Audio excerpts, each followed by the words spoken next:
Los avances en medicina nos muestran nuevas opciones en forma permanente, nuevos tratamientos, nuevas terminologías. Desde el periodismo nos tenemos que acostumbrar también a estas terminologías, a cómo comunicarlas.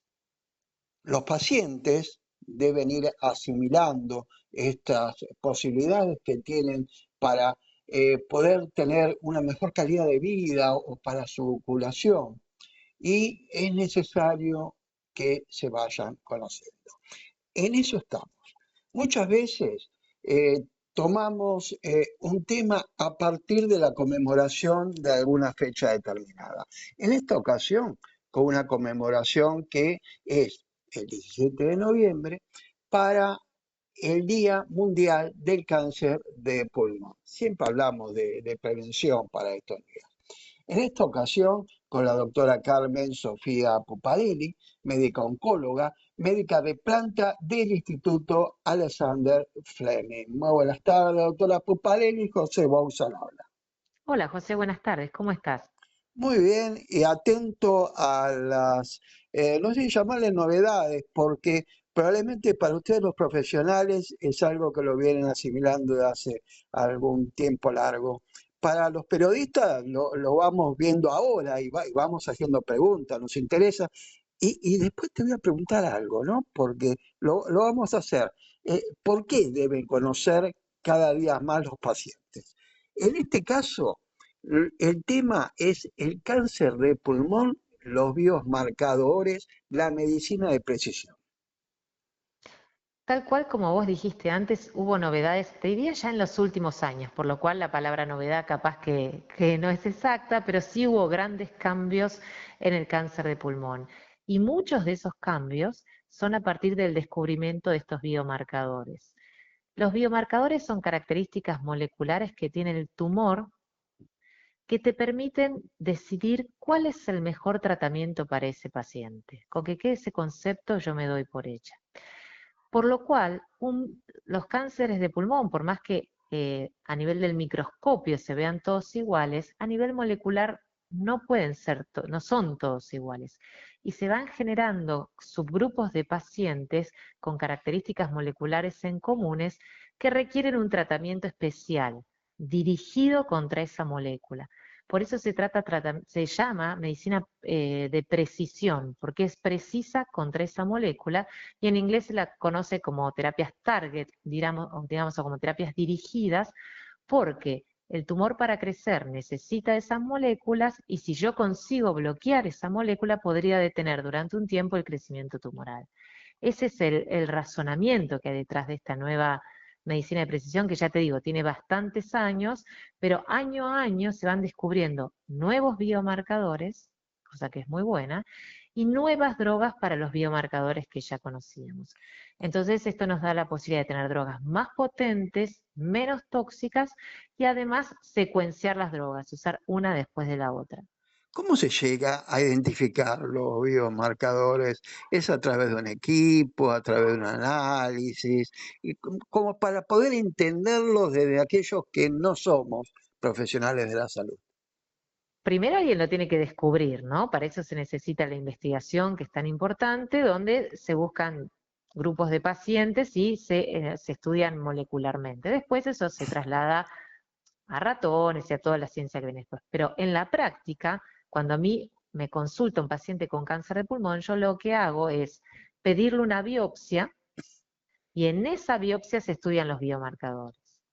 Hay ciertos tumores donde se pueden analizar estos biomarcadores en sangre.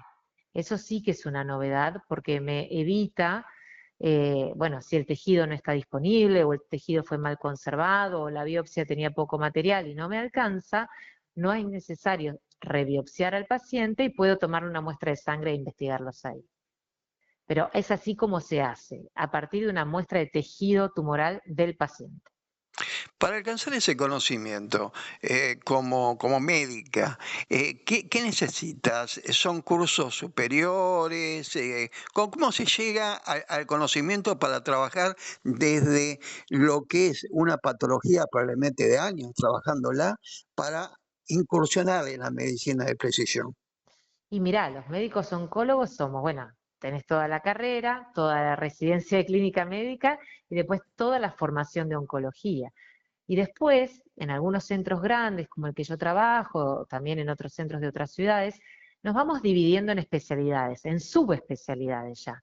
Por ejemplo, hacer solamente cáncer de pulmón. Entonces eso me permite a mí estar muy al día porque estudio una porción acotada de la oncología. Y después, por supuesto, hay congresos internacionales, publicaciones en revistas. Te diría que esa es la forma en que estamos ayornados en todo esto. Y va la pregunta que inicialmente enunciaba. ¿Qué importancia tiene que los pacientes comiencen a conocer sobre la medicina de precisión y los biomarcadores? Es muy importante, sobre todo para los pacientes con cáncer de pulmón. Todos los oncólogos hoy en día sabemos de la medicina de precisión y sabemos que estamos en qué situaciones hay que pedir biomarcadores. Eso el oncólogo lo sabe. Hay algunos tumores fuera del cáncer de pulmón que también tienen biomarcadores, existen para mama, existen para colon, digamos, pero eso lo maneja el médico. Sin embargo, que el paciente esté empoderado y pueda preguntar sobre esta información es importante, porque a algunos pacientes le cambia el pronóstico realmente. ¿Se puede trabajar en la búsqueda de los biomarcadores en todo tipo de cáncer de pulmón? No, no todos los cánceres de pulmón tienen biomarcadores. Es una característica más típica del adenocarcinoma. Por ejemplo, los otros subtipos, como el epidermoide, solo le buscamos el valor de PDL1, o los otros tipos de tumores que se llaman no pequeñas células, todavía la ciencia no ha encontrado un biomarcador que sirva, pero estamos cada vez más cerca de encontrarlo. Como periodistas siempre hacemos las preguntas sobre la estadística, sobre este tema. Ya las estadísticas de curación, ¿qué nos está mostrando? Bueno, cada vez es mayor el porcentaje de pacientes que se curan, básicamente porque cada vez se detectan más precozmente gracias a las campañas de detección precoz del cáncer en general y de pulmón en particular, y además porque se van desarrollando más estrategias para curar. Pasamos de que sea solo cirugía, que sea cirugía seguido de quimioterapia, ahora cirugía seguido de quimioterapia y seguida de alguna de estas terapias de medicina de precisión. Todo el desarrollo científico, además de la detección más temprana del cáncer de pulmón, cuando todavía es potencialmente curable, hace que la tasa de curación vaya subiendo cada año. Sin embargo, no olvidemos que lo más importante es no fumar, ¿verdad? Todo esto viene después, digamos, pero lo más importante es que la población no fume. Claro, en este después hablamos justamente del aspecto de incursionar ya en el tratamiento, pero trabajando en este Día Mundial de Cáncer de Pulmón, ¿cuáles son las características que la persona que todavía no sabe que lo tiene debe prestar atención y consultar al profesional? Bueno, antes de decirte los síntomas que se asocian al cáncer de pulmón, debo remarcar que la mayoría de los cánceres de pulmón, cuando son tempranos, no dan síntomas. Por eso la gente consulta cuando ya la lesión está más avanzada. Ahora, respondiendo a tu pregunta, los síntomas más frecuentes son tos, a veces tos con sangre, tos que no se va, porque ¿quién no ha tenido tos en el invierno? Una tos que persiste en el tiempo, dolor en el tórax, porque si toca alguna costilla o toca algún órgano que tenga sensibilidad puede generar dolor, falta de aire.